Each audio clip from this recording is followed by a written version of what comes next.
The hood of Jessie's parka was pulled forward, so it was not until she was nearly home that she caught her first glimpse of him.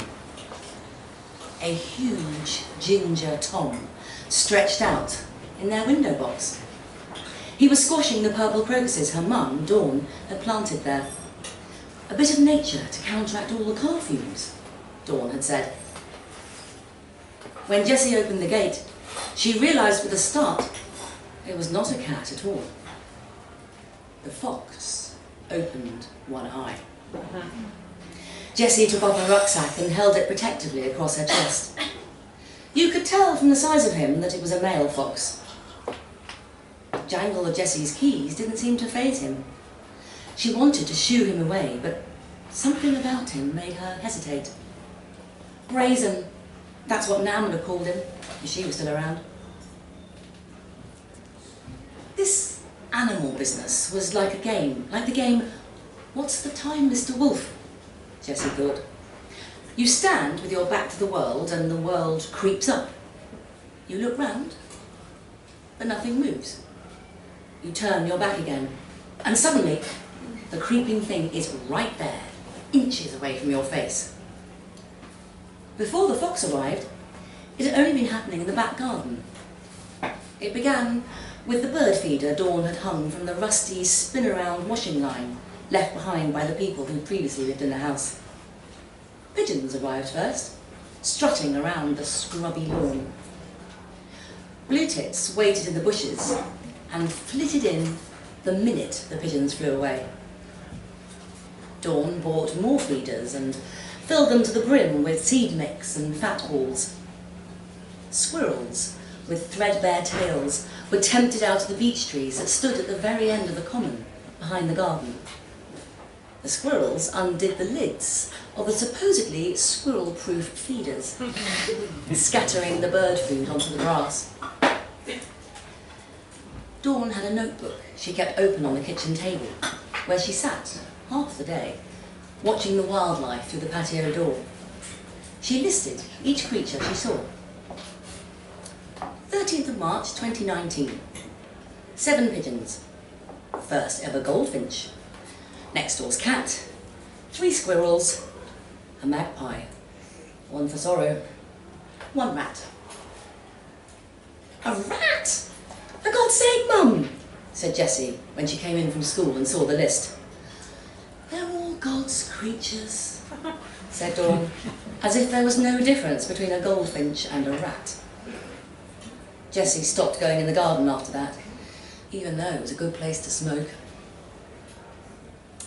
Next door's cat and the rat, or was it rats, appeared more frequently in the notebook entries after Dawn tried to entice a hedgehog into the garden with saucers of cat food.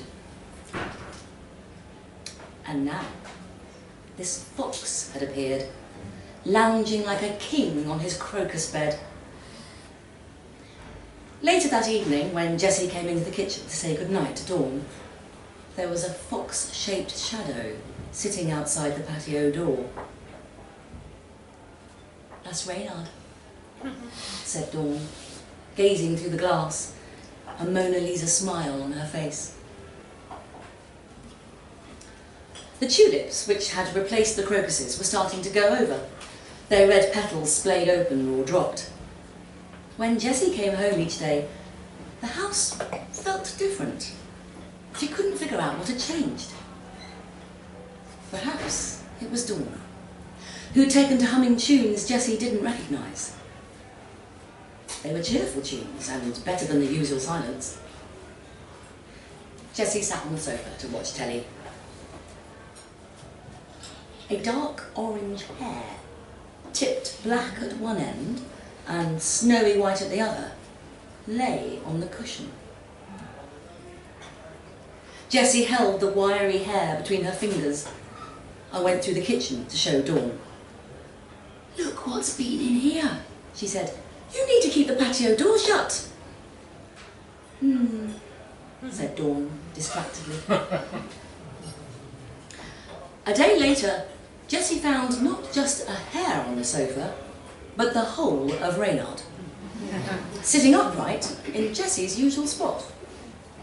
And on the other half of the sofa was Dawn. A Spring Watch programme about moles was on telly.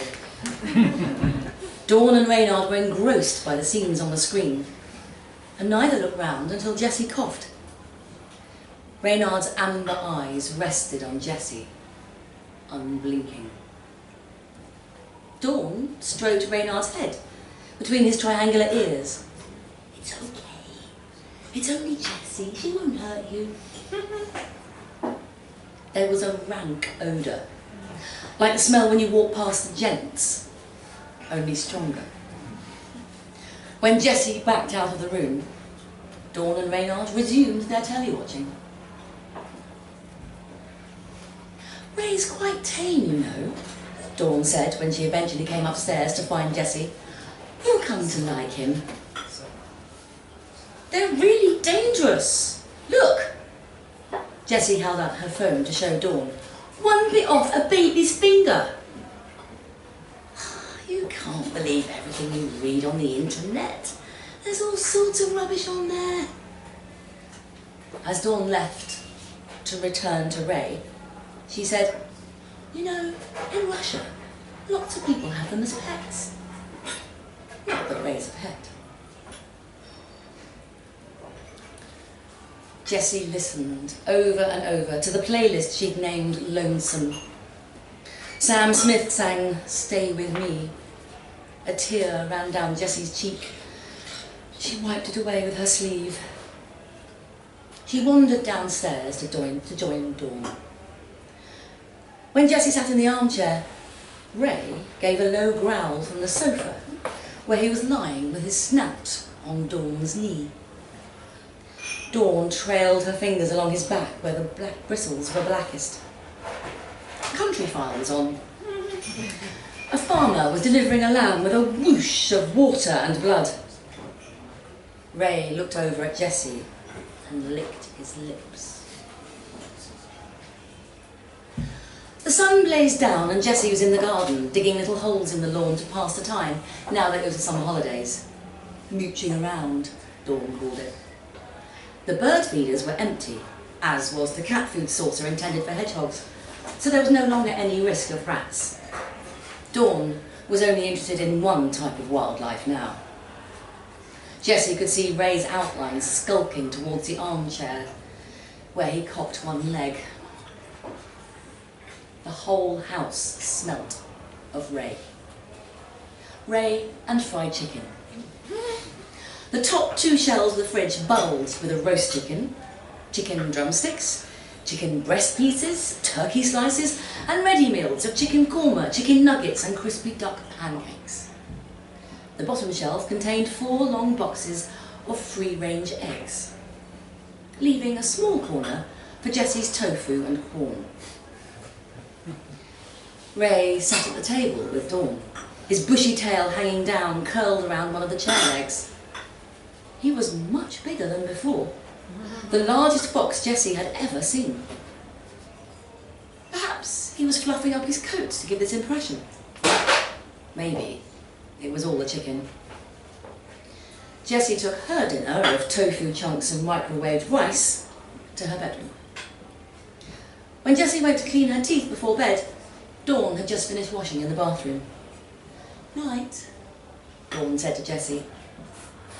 As Dawn walked into her own bedroom, slinking along by her side was Ray. At breakfast, Ray sat on his usual chair, his auburn paws on the table, dipping his snout into a plate brimming with scrambled eggs. Jessie poured oat milk onto her cornflakes. Dawn took a sip from the mug of coffee she was cradling and placed it down. That was the moment Jessie saw the scratches on Dawn's neck.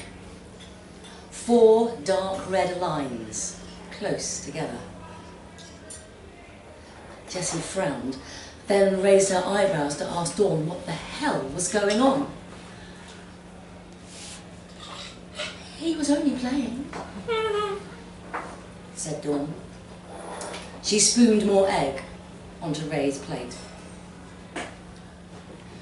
Jessie grabbed her parka from the hall and ignored Dawn and Ray as she walked out through the patio door into the garden, trailing her coat behind her.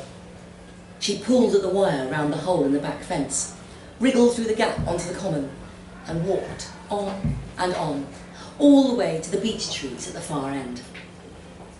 Jessie laid out her parka and sat on it, her back against a tree trunk, and smoked a cigarette in long drags. She could just make out the house in the distance and the glow of the telly. The hazel fur inside her parka was soft and beckoning.